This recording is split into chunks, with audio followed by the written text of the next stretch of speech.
Salut les amis, j'espère que vous allez merveilleusement bien, que vous vous portez à merveille. Alors, j'ai voulu faire cette vidéo assez rapide parce que je me suis dit qu'il fallait que je partage quelque chose avec vous concernant votre vie de couple. Si vous vivez en couple et que vous voulez être sûr que votre couple mette du temps sur la durée, que vous voulez pouvoir vraiment vivre cette vie à fond, il y a une chose fondamentale que j'aurais aimé partager avec vous. Enfin, il y a plusieurs ingrédients comme ça que l'on peut mettre ensemble pour rendre la vie de couple beaucoup plus équilibrée, plus épanouissante et plus harmonieuse pour les protagonistes.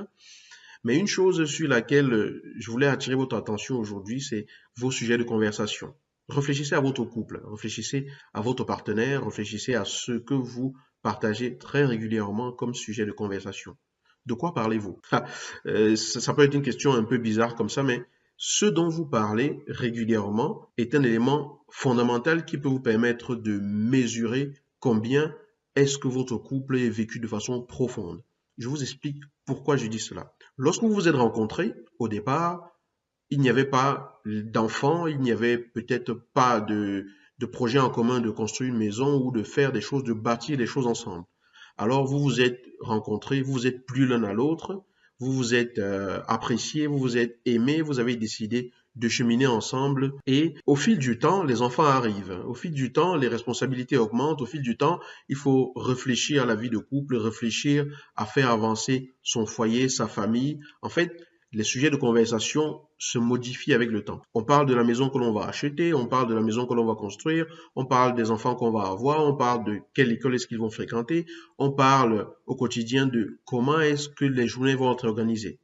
Et avec le temps, le risque arrive que l'on oublie de parler de soi. On oublie de parler véritablement de ce qui nous anime, de ce qui nous touche, de ce qui préoccupe l'autre, de ce qui tient vraiment l'autre à cœur, de ce qui lui tient à cœur, de ce qui nous tient à cœur. Et ainsi, le train-train quotidien finit par s'imposer dans la vie de couple et la vie de couple devient tout aussi simplement de la routine. De la routine parce qu'il faut aller chercher les enfants à l'école, les ramener de l'école, aller faire les courses, faire à manger, aller au travail. Le quotidien devient rythmé par toutes ces obligations qui sont venues s'imposer.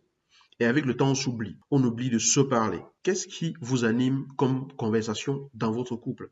Si vous vous rendez compte que votre couple n'a aucun sujet de conversation, si on enlève la conversation concernant les éventuels enfants, la conversation concernant ce que tel ou tel collègue a fait au travail, la conversation concernant tout ce qui est extérieur à votre couple, si vous vous rendez compte qu'en enlevant tout ça, il ne reste rien comme sujet de conversation à votre couple et que vous avez l'impression des autres, de ce qui se passe autour de vous pour remplir l'espace de votre couple, alors je pense qu'il est temps de réfléchir et de remettre les pendules à l'heure et de se dire que vous devez revenir à ce qui vous portait vraiment au départ et ce qui vous porte encore aujourd'hui, à ce qui vous maintient vraiment ensemble. Et vous devez apprendre à parler de ce qui vous anime, parler de ce qui vous tient vraiment à cœur, à partager à nouveau les moments de complicité que vous aviez au départ avant que tout ceci ne change, avant que les choses ne s'emballent avec voilà, le boulot, le travail et tout ce qui va avec les enfants. Réfléchissez à ce qui vous animait au départ et à ce qui vous anime aujourd'hui. Choisissez et décidez de remettre de l'énergie là-dedans.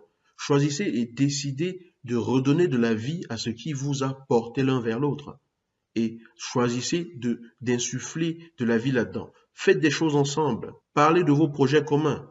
Parlez de ce que chacun aime. Écoutez l'autre vous dire ce qu'il aime. Écoutez l'autre vous dire également ses peines. Avec une oreille bienveillante et attentive. Tout simplement pour dire à l'autre, je suis là pour toi. Passez du temps ensemble. Meublez votre vie de couple, chérissez-la et donnez-lui cette énergie que tous les éléments extérieurs ne peuvent pas lui donner. Parce que les enfants s'en iront un jour. Le travail, vous n'en aurez plus à un moment donné. Vous prendrez votre retraite.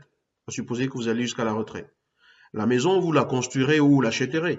Une fois que vous aurez accompli tout cela, qu'est-ce qui animera vos sujets? Est-ce que vous aimeriez pouvoir toujours être avec des amis pour avoir des sujets de conversation ou bien le simple fait d'être ensemble pourrait déjà suffire à vous rendre tout simplement beaucoup plus complices, beaucoup plus heureux, beaucoup plus proches l'un de l'autre et beaucoup plus confiants en cet avenir? De quoi parlez-vous dans votre couple? Vérifiez quels sont les sujets de conversation qui vous tiennent le plus à cœur Et s'il n'y a pas des sujets qui touchent à vos valeurs les plus profondes, il est temps de redéfinir ces valeurs communes-là, en sachant que chacun, je l'entends bien, a bien sûr ses propres valeurs. Mais quand vous décidez de cheminer ensemble, cela veut dire, pardon, que vous avez fait un contrat avec l'autre moral, un contrat d'engagement moral, pour qu'ensemble vous alliez quelque part. Où allez-vous? Parlez de ce qui vous anime, parlez de la destination qui est la vôtre, parlez de ce qui vous porte dans cette vie.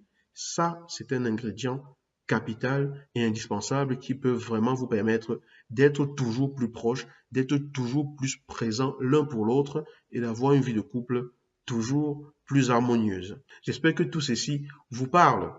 Réfléchissez objectivement à la vie de couple qui est la vôtre, à vos sujets de conversation les plus courants et faites vous-même l'analyse de ce que cela peut vous apporter, d'insuffler à ces conversations-là ce qui vous porte vraiment. Et vous verrez la différence au quotidien. Il ne s'agit pas juste d'y penser.